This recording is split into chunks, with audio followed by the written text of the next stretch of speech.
Picture the Florida neighborhood. Palm trees swaying, sprinklers misting, houses lined up in perfect symmetry like a developer's fever dream. Every lawn is green, manicured, practically photoshopped. It looks less like a real neighborhood and more like a stock photo of suburban bliss. And then there's Irene Green's house. Her lawn? Brown patches. Not a barren desert, not scorched earth, but patches. A yard that says, hey, we've had a dry spell. A yard that every normal person in America has had at some point.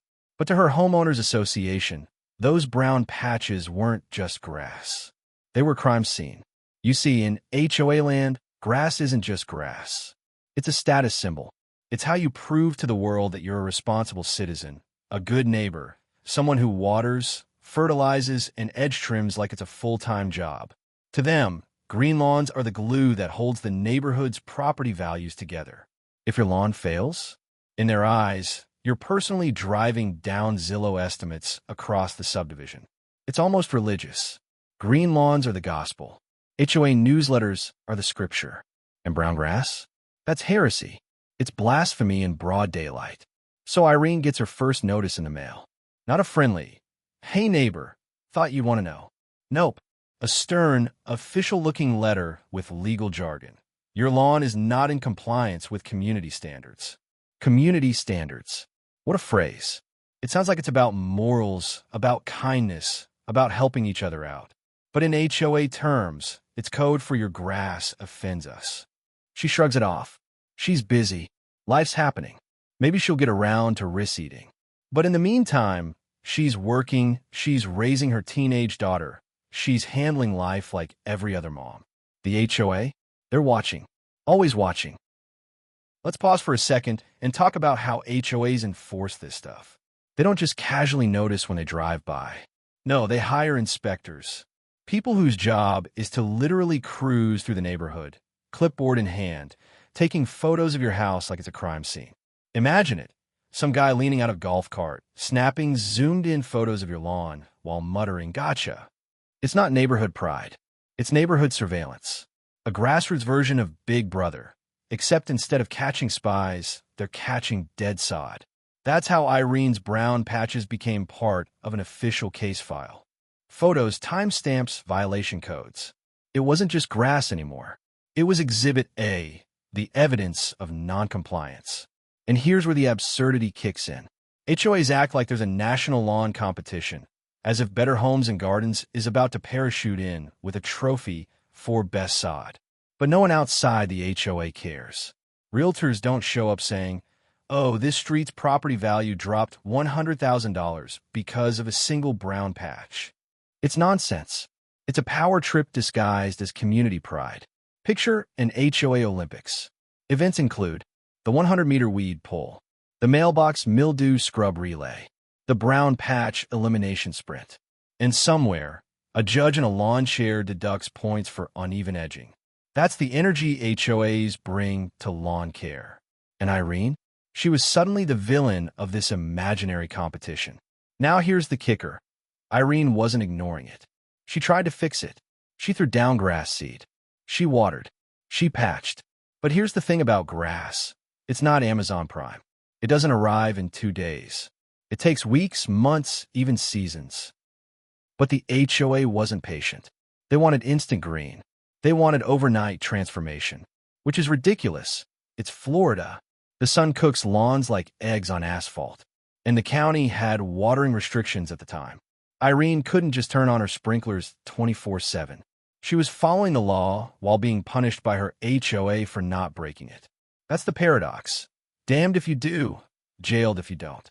Now, let's add insult to injury. Irene pointed out that she wasn't alone. Neighbors had worse lawns. Some had entire yards that looked like hay fields. But somehow she was singled out. That's the dirty secret of HOAs, selective enforcement. They don't always apply the rules equally. Sometimes it's about personality conflicts. Sometimes it's about who complained. Sometimes it's just plain bias. It's like being the only kid in class punished for chewing gum, while 3 others are blowing bubbles the size of beach balls. Irene wasn't the only violator. She was just the unlucky one in the HOA's crosshairs. And, the HOA board wasn't quiet about it. You just know Irene's lawn became prime gossip fodder. Picture the monthly meeting, a semicircle of retirees with clipboards, whispering like they're running the CIA. Did you see Irene's grass? Yes, unacceptable. It's practically beige. She's bringing down the whole block. Meanwhile, actual problems like potholes, rising insurance rates, or that neighbor whose dog barks all night are ignored. Why? Because grass is visible. Grass is symbolic.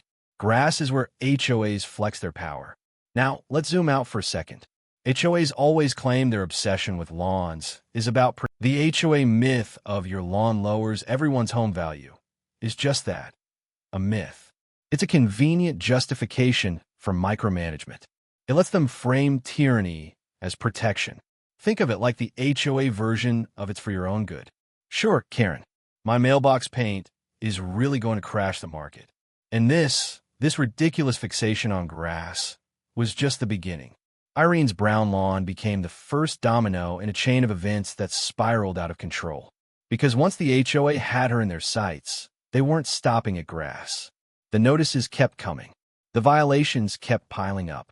And before long, Irene wasn't just the lady with brown grass. She was a serial violator, with a paper trail thick enough to make her look like a suburban crime boss. All because of some patches of dead sod. So here's the takeaway from Fact 1. You'd think the HOA would be satisfied once they nailed Irene for the great brown grass crisis of 2024. A slap on the wrist, a sternly worded letter, maybe a small fine. Case closed, right? Wrong. Because here's the thing about HOAs. Once they've got you in their crosshairs, they rarely stop at just one violation. No. They treat it like Lay's potato chips. They can't have just one. So while Irene was busy patching her lawn, try to play catch-up with Mother Nature, the HOA was busy patrolling her property like a suburban SWAT team, searching for anything they could tack onto her growing file. And oh, do they find things? First up on the HOA's hit list, Irene's mailbox. Now, most of us look at a mailbox and think, does it hold mail? Cool, it's fine. Not in HOA world. In HOA world, the mailbox isn't just a functional object. It's an aesthetic statement, a beacon of neighborhood pride.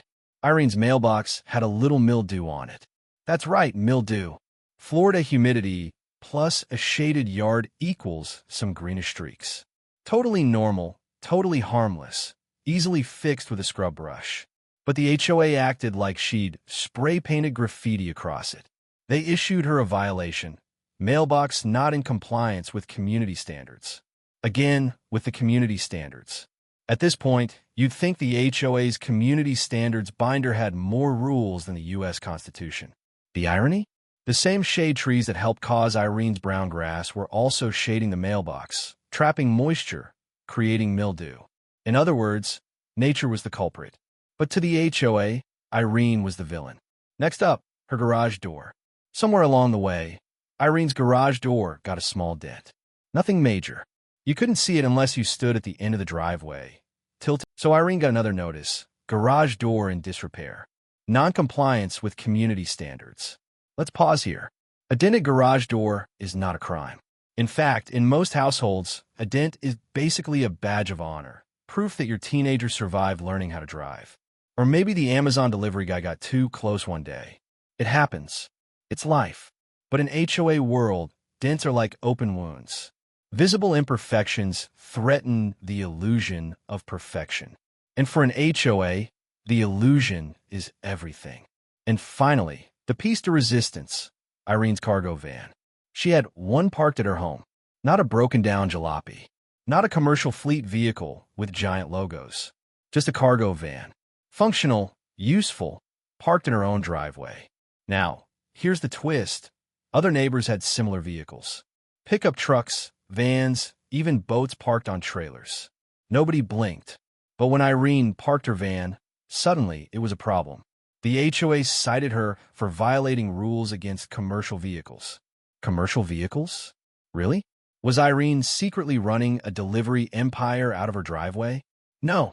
But the HOA wasn't concerned with reality. They were concerned with optics.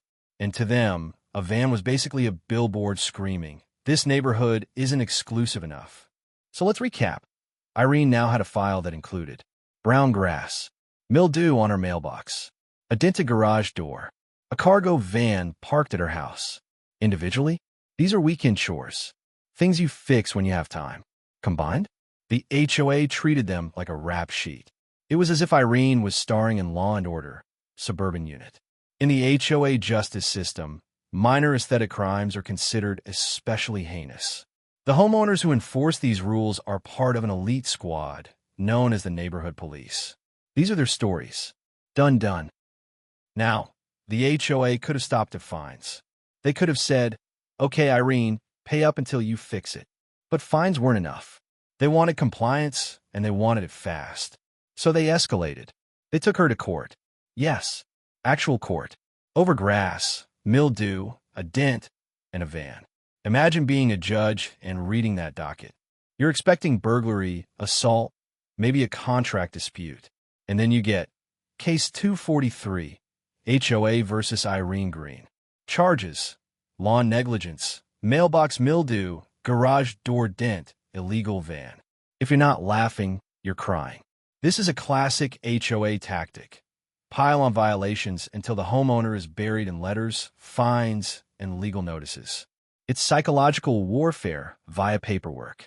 They know most homeowners will eventually cave. It's exhausting to fight. It's expensive. And if you don't show up to court with a lawyer, which Irene didn't, you're basically chum in the water. The HOA shows up with their attorney, their glossy photos, their violation codes highlighted like a Bible study group. You show up with a story about drought and shade trees. Guess who the judge believes? The real kicker is that Irene wasn't alone. Other homes in her subdivision had issues too. Brown lawns, dinged garage doors, vehicles in the driveway. But they weren't in court. This is where HOAs reveal their true colors. Rules aren't always about fairness. They're about power. And once you're on the wrong side of the board, maybe you spoke up at a meeting, maybe someone just doesn't like you, suddenly every detail of your property becomes a violation. It's less about maintaining order and more about flexing authority. And Irene, she was now their prime example. Step back for a second.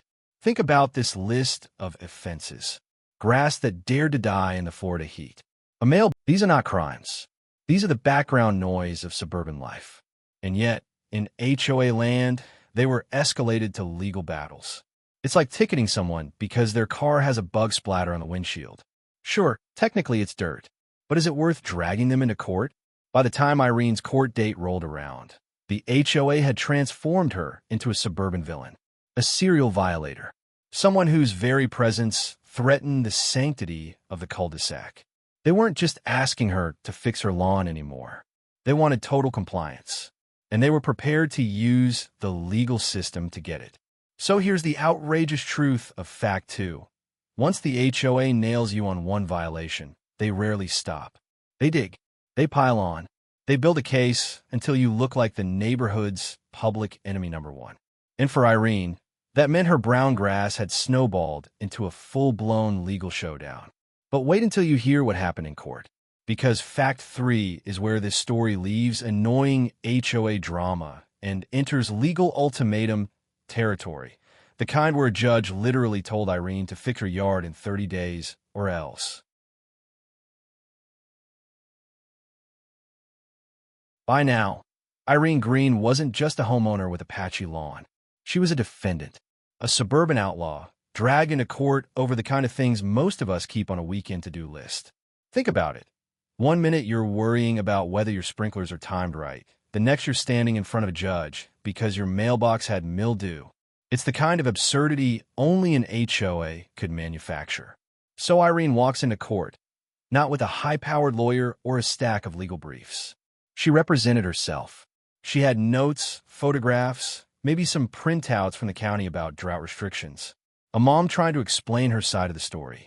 On the other side, the HOA, suited up, their attorney armed with violation codes, photos printed on glossy paper, every notice Irene had ever received carefully filed in a binder that probably weighed more than her lawnmower.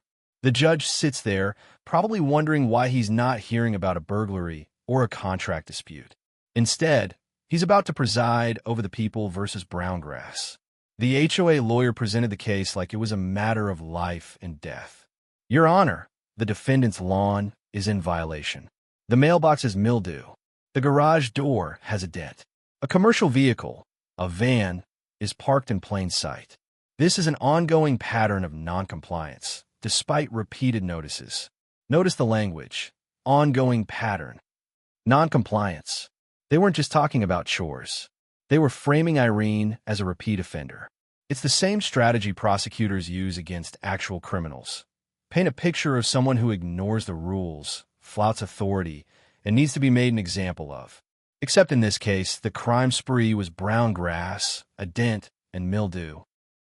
Then it was Irene's turn. No lawyer, no binder, no glossy photos.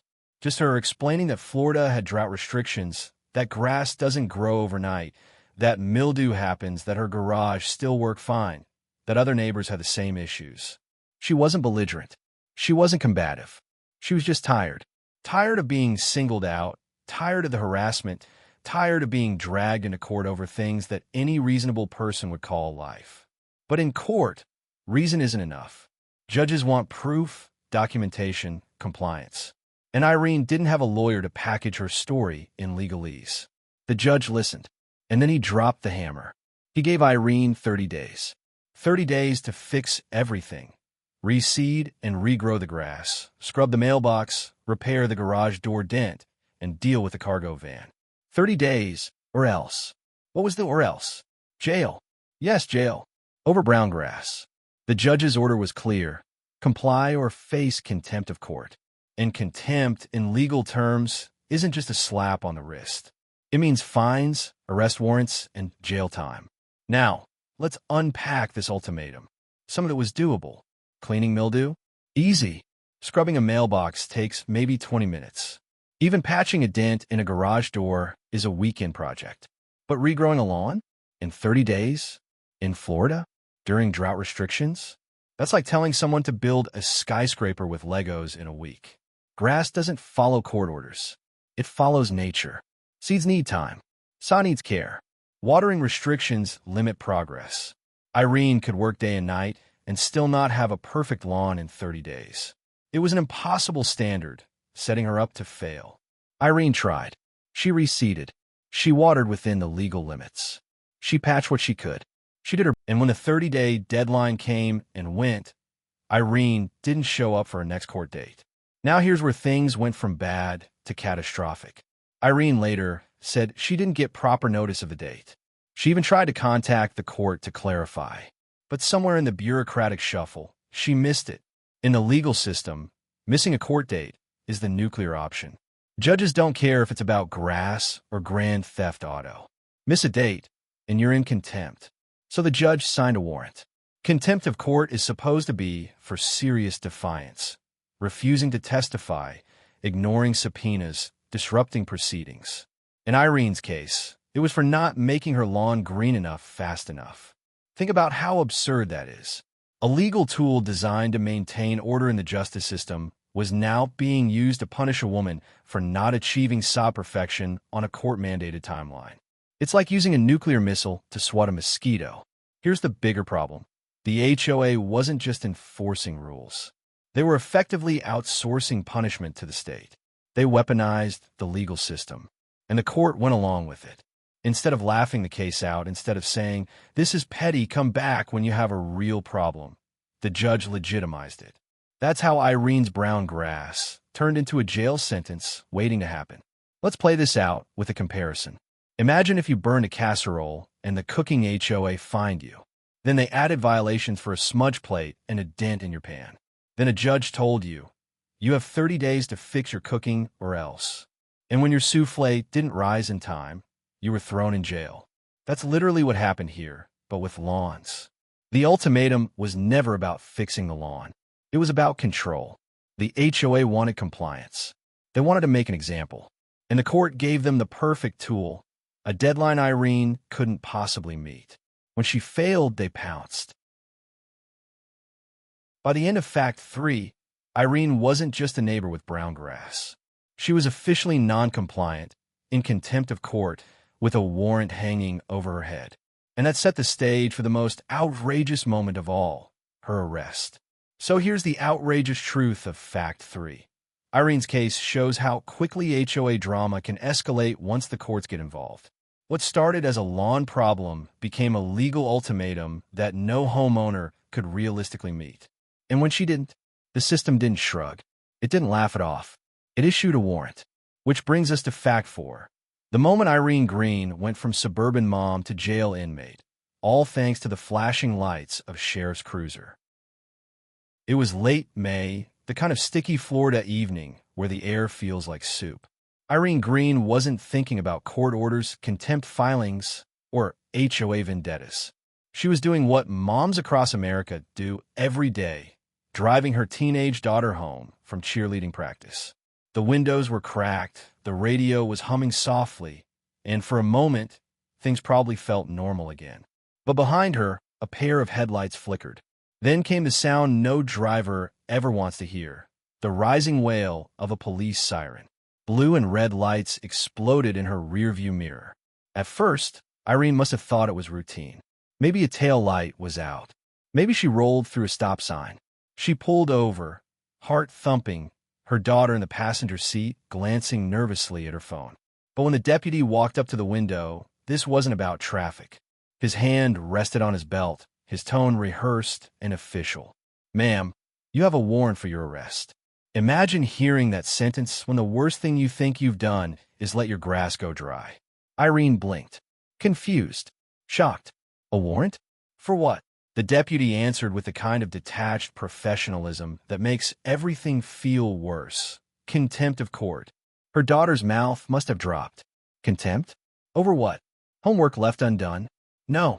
Over the lawn, the mailbox, the dented garage door, the van, all rolled into one suburban rap sheet. The deputy asked her to step out of the car. Right there on the side of the road, in front of her child, Irene Green was handcuffed, hands behind her back. Let's pause here. Picture that image. A 57-year-old mom, not a violent offender, not a career criminal, but a homeowner with brown grass, standing cuffed on the shoulder of a road while her teenage daughter looks on, horrified. For a teenager, that kind of moment doesn't just sting, it sears into memory. The embarrassment, the fear, the helplessness. Your mom, the person who drives you home from practice, now in cuffs over something as ridiculous as sod. Irene was placed in the back of the squad car. The seat was hard plastic, no cushion. The windows were caged. Her daughter was left standing on the roadside until family could come pick her up. As the car pulled away, Irene wasn't thinking about grass anymore. She was thinking about her daughter, alone and terrified, watching her mom disappear behind flashing lights. The drive to the jail probably felt endless. Streetlights flicking past, the weight of the cuffs digging into her wrists, her brain looping one impossible thought. This can't be happening. Not over grass. But it was happening. At the county jail, Irene was booked like any other inmate. Step 1. Remove personal belongings. Jewelry, phone, purse. Gone. Step 2. Fingerprints. Cold ink pressing her fingers onto cards. Step 3. Mugshot. The camera clicks, immortalizing her face under fluorescent lights. The photo that will live forever in news stories about the woman jailed for brown grass. Step 4. Strip search. Yes, a strip search. For a suburban mom with a lawn violation. By the end of it, Irene was no longer Irene Green, homeowner. She was inmate #_____, wearing county-issued scrubs, sitting in a holding cell with women arrested for drugs, theft, and assault. Most people think, okay, she got arrested, but she'll be out in a few hours once she posts bail. Not Irene. The judge had ordered no bond. That meant she couldn't pay her way out. She was staying in jail until the judge said otherwise. And that otherwise? 7 days. 7 full days locked up. A sentence you might expect for shoplifting or a bar fight. Irene got it for brown grass and contempt of court. For Irene, the shock must have been overwhelming. One day, she's juggling chores and teen schedules. The next, she's sitting on a concrete bench in a cell, wondering how her life unraveled this fast. She later told reporters, "I've never been in trouble before. I worked my whole life to have this home for my daughter, and now I'm treated like a criminal. Over grass." That's not just frustration. That's trauma. That's the kind of humiliation you don't shake off when the week ends. And while Irene was processed through the system, imagine what was happening back in her subdivision. Neighbors whispering, "Did you hear about Irene? They arrested her." Some probably clutched their pearls and said, "Well, rules are rules." Others probably thought, "There but for the grace of God go I." The HOA? Probably smug. They'd proven their point. Compliance isn't optional. In their world, this was a victory. But in reality, it was a nightmare. A petty neighborhood spat elevated to the level of criminal law. This arrest symbolized something bigger. It showed how HOAs don't just stop at fines. They can escalate, escalate, escalate, until the machinery of the state is backing them up. It's one thing to get a $50 fine. It's another to get handcuffed on the side of the road. That's power. That's control. And that's why this case hit a nerve nationwide. Let's put this in perspective. People in Florida have been arrested for DUI manslaughter, drug trafficking, armed robbery. Irene, she was arrested for having brown grass and missing a court date. It's the kind of story that, if you pitched it as a sitcom, producers would laugh you out of the room. Too unrealistic, they'd say. And yet it happened. By the time Irene's arrest made headlines, the damage was done. She wasn't just another homeowner arguing with her HOA. She was the woman arrested over brown grass. A meme, a headline, a cautionarità, and she still had 7 days behind bars ahead of her. So here's the outrageous truth of Fact 4. Irene's arrest shows how HOA power doesn't stop at your mailbox. It can reach into your car, your commute, even your family life, and turn a normal drive home into a criminal takedown. But the arrest was only the beginning. Because if you thought the handcuffs were bad, wait until you hear what happened once she was inside. Fact 5 takes us into the jailhouse, where Irene's crimes were immortalized in the HOA's photo album of shame. Proof that brown grass really can land you in a cell. The handcuffs were just the beginning. For most people, an arrest is the shock, the low point, the thing you never forget. But for Irene Green, the true nightmare began once she stepped through the heavy steel doors of the county jail. 7 days. That was the judge's sentence. 7 long, grinding days where she wasn't Irene the mom, Irene the homeowner, Irene the woman with a daughter waiting at home. She was just another inmate. Jail intake is designed to strip away identity. Personal clothes? Gone. Jewelry? Gone. Makeup, hair ties, purse, all gone.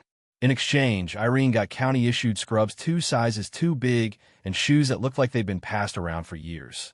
They fingerprinted her, took her mugshot, logged her information into a system that didn't care if she was arrested for burglary or brown grass. To the jail computer, she was just another offender, another booking number. That's the dehumanizing part. The system doesn't make distinctions. For Irene, that was the gut punch. She wasn't treated like a mom caught up in an HOA dispute. She was treated like a criminal. Jail isn't a place you adjust to easily. Irene was thrown into a pod with other women. Some were there for drugs, some for theft, some for assault.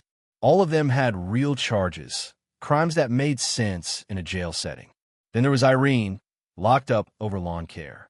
Imagine trying to explain that to your cellmates. What are you in for? A grass. They'd think she was joking, until she explained it. And then they'd probably shake their heads, because even people who've broken laws understand the absurdity of punishing someone with jail over sod. Her bunk was a hard slab with a thin mattress. Meals came on plastic trays, a rotating menu of mystery meat, stale bread, and watery Kool-Aid. Lights out came early. Privacy didn't exist. For Irene, every day must have crawled by, her mind looping the same thought. How did it come to this? Jail phone calls aren't free. They're expensive. Irene had to ration her calls, deciding whether to check on her daughter, whether to update friends, whether to even bother calling anyone at all. Every call was recorded, every conversation interrupted by the robotic voice. This call is from a correctional facility. Can you imagine being a teenager, picking up the phone to hear your mom's voice filtered through that message? That's trauma. That's the kind of thing kids don't forget. And while Irene was serving her time, the story hit the news. Local outlets first, then national ones. Woman jailed over HOA lawn violations. The kind of headline that practically writes itself. Reporters showed up in the neighborhood, interviewing neighbors. Some defended her. Others sided with the HOA. The board issued statements about maintaining standards and protecting property values. But to the public, it was outrageous. Talk radio, blogs, even late-night comedians had a field day. Irene Green became the face of HOA overreach. The cruel irony? She didn't even know right away. Jail cuts you off from the world. By the time she saw her name in headlines, her mugshot had already been splashed across TVs and social media. And here's where it gets uglier. The HOA board, instead of expressing regret or embarrassment, doubled down. They reportedly used Irene's case as an example in meetings, circulating the photos of her violations, and even referencing her arrest as proof that the system works. Think about that. A group of neighbors, sitting in folding chairs in a community clubhouse, looking at pictures of Irene's brown lawn, her dented garage, her van, and then adding her mugshot to the slideshow. It wasn't about community anymore. It wasn't about lawns. It was about control, about making sure no one else dared to step out of line. Irene wasn't just punished. She was weaponized, turned into a cautionary tale. For Irene, the humiliation must have been unbearable. Jail isn't just about lost freedom. It's about lost dignity. The stares from correctional officers, the whispers from inmates, the knowledge that the people in charge of your subdivision were probably smugly congratulating themselves while you sat on a plastic chair in a jumpsuit. She later said, "It broke me. I worked my whole life to be a good neighbor, to raise my daughter right, and suddenly I was treated like trash. Overgrass. That's not just HOA drama. That's psychological warfare. Every day dragged. Wake-up calls at 5 a.m. cold breakfast. Hours of sitting. Noise, chaos, no privacy. Even the most basic parts of life, using the bathroom, showering, were under surveillance. For Irene, each day must have felt like a week. And the worst part? Knowing that on the outside, her daughter was dealing with the fallout. Friends whispering, parents gossiping, social media lighting up with cruel jokes. Your mom's the lawn lady, right? It wasn't just Irene who served time. Her daughter did too, in a different way. After 7 days, Irene was released. No parade, no apology. Just handed back her belongings in a plastic bag and escorted out the door. But here's the thing. She wasn't free. Not really. Because while she walked out of jail, the stigma followed her. The HOA still had power. The violations were still on record. The legal fight wasn't magically over. And her reputation? Forever tied to that one ridiculous, humiliating week. When she returned home, Irene must have walked in her neighborhood with every eye on her.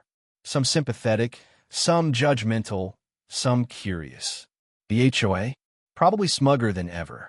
Because in their world, they'd proven their point. Cross us, and you'll end up in jail. But the backlash was brewing. The story had gone viral. And once people outside the neighborhood started asking questions, the HOA's little fiefdom wasn't looking so invincible anymore. Irene's jail stint wasn't just a personal humiliation. It became the turning point in the narrative. The moment when people realized HOAs weren't just annoying, they were dangerous.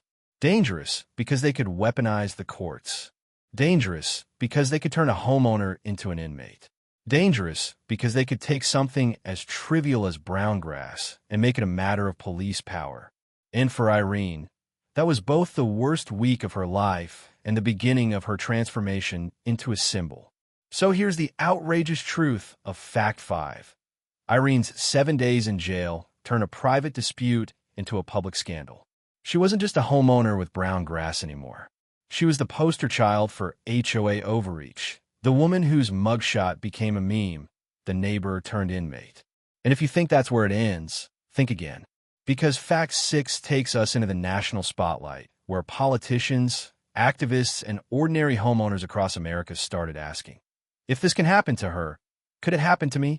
When Irene Green walked out of jail after 7 humiliating days, she probably thought the worst was behind her. But in a twist of cosmic irony, her story was just getting started. Because while she was locked up, the media machine had cranked into overdrive. What began as a bizarre local headline, "Woman jailed over HOA lawn violations," had snowballed into a national talking point. By the time Irene got home, her name wasn't just known in her subdivision. It was trending across the country. Reporters love a story with a hook. And Irene's story had the juiciest hook of all: jailed for brown grass. It was clickbait gold. Cable news plastered her mugshot across the screen. Talk radio hosts ranted about it. Online outlets wrote breathless think pieces with titles like, "Is Your Lawn Worth Jail Time?" "The Dark Side of HOAs." "How a Suburban Mom Became an Inmate Over Sod." Late-night comedians even picked it up. Imagine the monologue jokes. In Florida, a woman was jailed because her grass turned brown. Meanwhile, half the desert is still at large. Apparently, the punishment for weeds is 7 days. Suddenly, Irene wasn't just a homeowner. She was a punchline, a case study, and a symbol all at once. If the news gave the story a stage, social media gave a megaphone. TikToks popped up with reenactments of HOA board members acting like dictators. Memes circulated of lawns behind bars. Twitter threads exploded with horror stories of people's own HOA nightmares. One viral tweet read, "This lady went to jail for brown grass.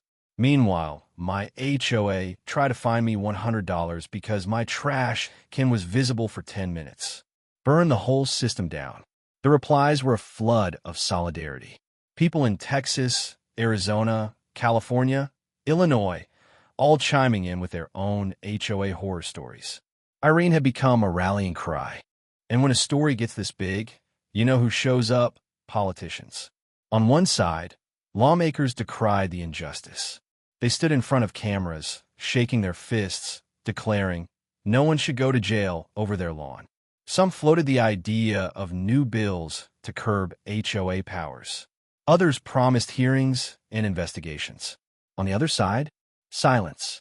Because let's be real, no politician wants to be on record defending HOAs. Even if they believe in property rights, nobody wins votes by saying, actually, jailing a mom for grass is good policy. For once, there was bipartisan outrage. HOAs had united the country against themselves. Legal analysts, sociologists, even psychologists were dragged into the discourse. CNN panels debated whether contempt of court in HOA cases should ever lead to jail. Fox News ranted about overreaching neighborhood socialism. Academics wrote columns dissecting the HOA power structure and how it fosters authoritarian behavior. Psychologists pointed out the stress HOAs cause homeowners, citing studies linking HOA disputes to anxiety and depression. Suddenly, Irene's yard wasn't just a yard. It was a lens into the darker side of suburban America. As the spotlight widened, other homeowners came forward. Stories poured in. A family fined $1,000 for having holiday lights up too long. A veteran forced to take down a flagpole because it wasn't aesthetically pleasing. A retiree threatened with foreclosure over $200 in late dues. Each story reinforced the same point. Irene wasn't an outlier. She was the most extreme example of a pattern of petty rules, selective enforcement, and disproportionate punishment. The backlash hit HOAs hard. Suddenly, they weren't the quiet, invisible enforcers of neighborhood order. They were villains, dictators in khakis, neighborhood tyrants wielding power out of proportion to their station. HOA boards across the country started fielding angry questions. Homeowners demanded transparency. Meetings turned hostile. Some even called for dissolving their HOAs altogether. In Irene's own neighborhood, the board must have felt the heat. What they thought was a tidy little victory, proving they could jail a non-compliant homeowner, had turned into a PR nightmare. Why did this story blow up so big? Because it touched a nerve. Suburban America is supposed to be safe, peaceful, predictable. White picket fences, kids on bikes, the American dream in cul-de-sacs. HOAs sell themselves as the guardians of that dream. But Irene's story revealed the rot beneath the surface. The dream had hall monitors. The fences had watchers. The neighborhood committees weren't just keeping things tidy. They were enforcing conformity with an iron fist. And if you stepped out of line, even by accident, even by circumstance, you could lose not just your money, but your freedom. By now, Irene wasn't just Irene.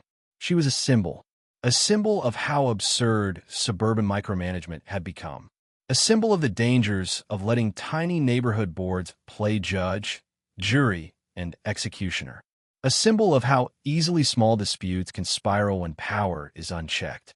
She was interviewed on talk shows, her voice shaking as she recounted the jail experience. She wrote statements about the trauma her daughter endured. She became the face of resistance against HOA tyranny. And while she never asked for it, the spotlight was unrelenting.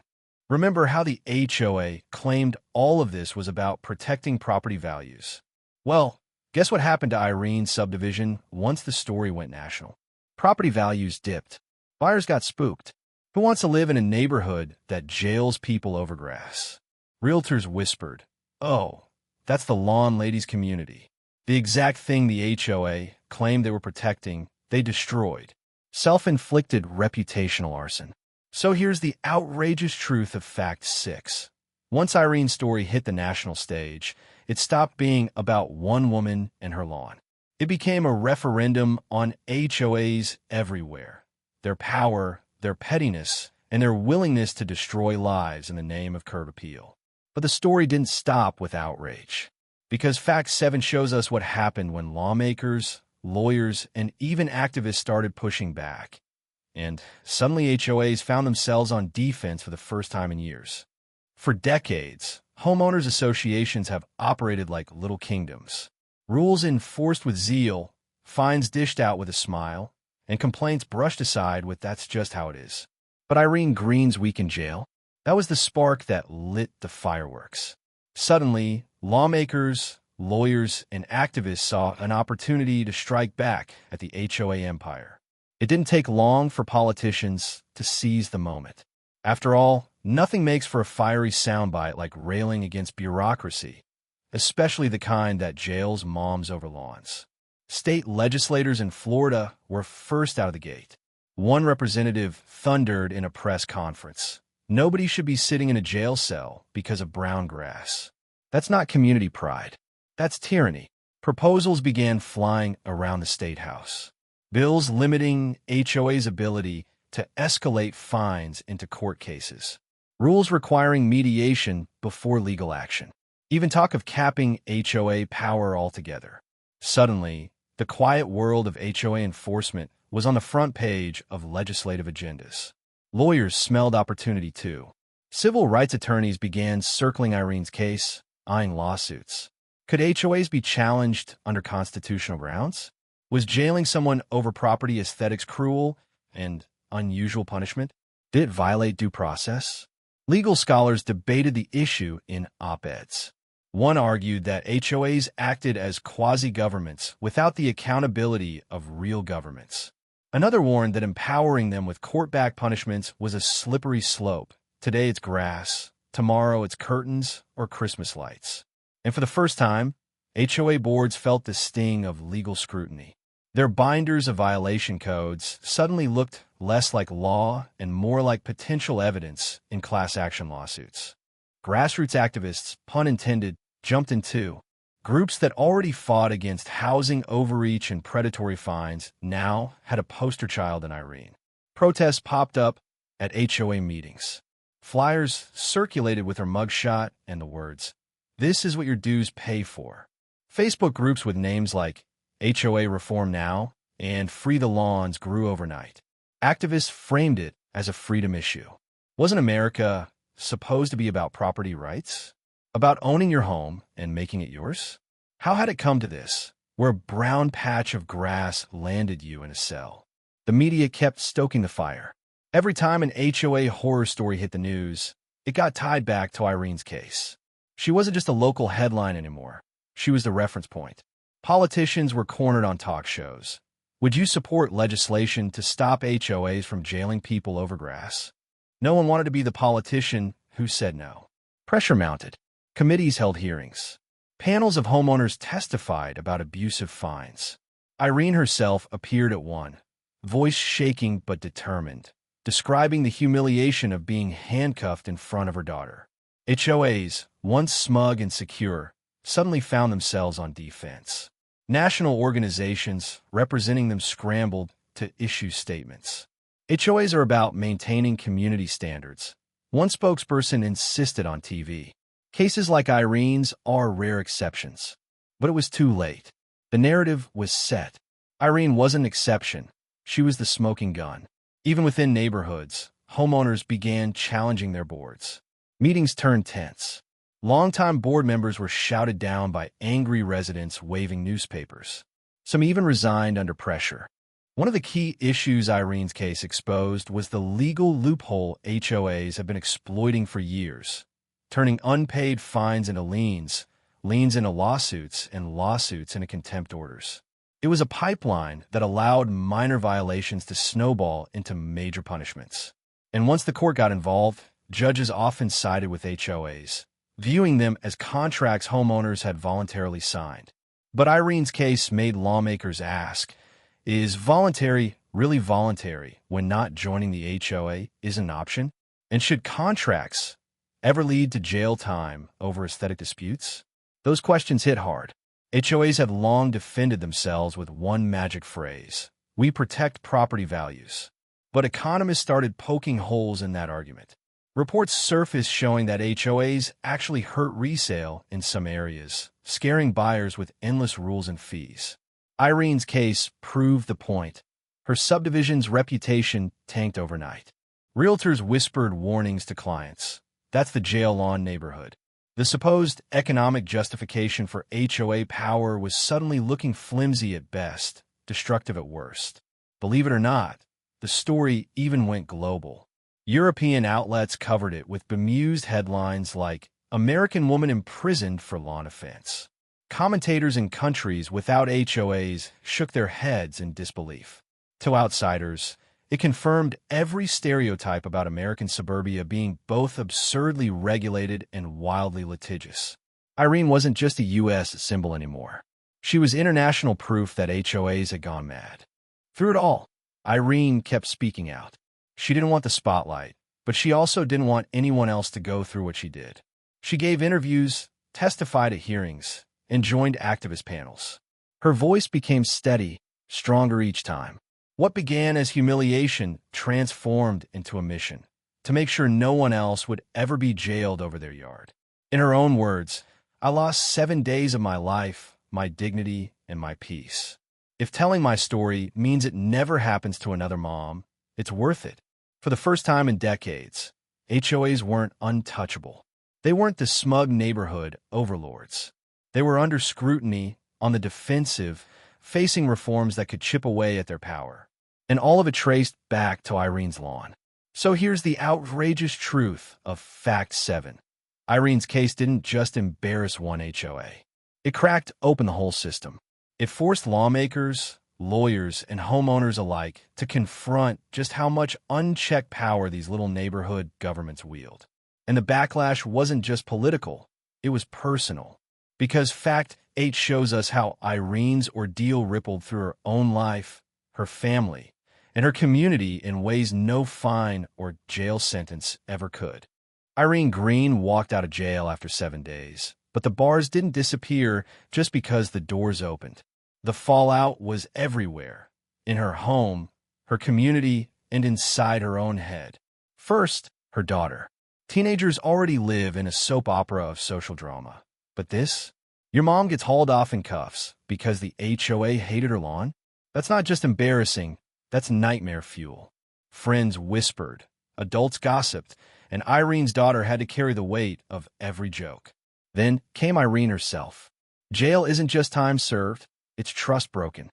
She felt marked, humiliated, and alienated in her own neighborhood. Every trip to the mailbox came with stares. Every HOA meeting had a phantom laugh track. She wasn't Irene Green, good neighbor, anymore. She was the lawn lady who went to jail. Financial fallout hit too. Legal fees piled up, repair costs, fines, and the lingering fear of another violation made her home feel less like a sanctuary and more like a ticking time bomb. But the deepest cut, the community she thought she belonged to turned into her enemy. Suburbs promised safety and solidarity, but Irene learned the truth. HOAs don't build neighbors, they build enforcers. Irene's personal pain was devastating. But what about the community that jailed her? That's where Fact 9 exposes the blowback that hit her HOA right where it hurt: their reputation. Remember how HOAs justify every fine, every nasty gram, every citation with the magic words: "We're protecting property values." Well, Irene's HOA learned the hard way that nothing nukes property values faster than bad press. Once her story went viral, her subdivision wasn't just another neat row of houses. It was the neighborhood that jailed a mom for brown grass. Realtors whispered it to nervous buyers. "Oh, you're looking at Pinecrest Estates? Just so you know, yeah, that's the jail lawn place." Suddenly, those perfectly green lawns looked less like curb appeal and more like a warning sign. Who wants to move into a place where one missed watering schedule could land you in handcuffs? Buyers started steering clear. Meanwhile, inside the HOA, meetings turned toxic. Neighbors who once supported the board now asked, "Why did we let it go this far?" Longtime residents whispered about recalls. New residents stayed quiet, secretly wondering if they'd made a mistake. The HOA had wanted to set an example, and they did. Just not the one they planned. Instead of being seen as protectors of community standards, they were branded as neighborhood tyrants. And that stink doesn't wash off easy. And if the HOA thought a bruised reputation was the worst they'd face, they were wrong. Because Fact 10 reveals the bigger consequence. Their case didn't just backfire locally. It fueled the national fight to rein in HOAs everywhere.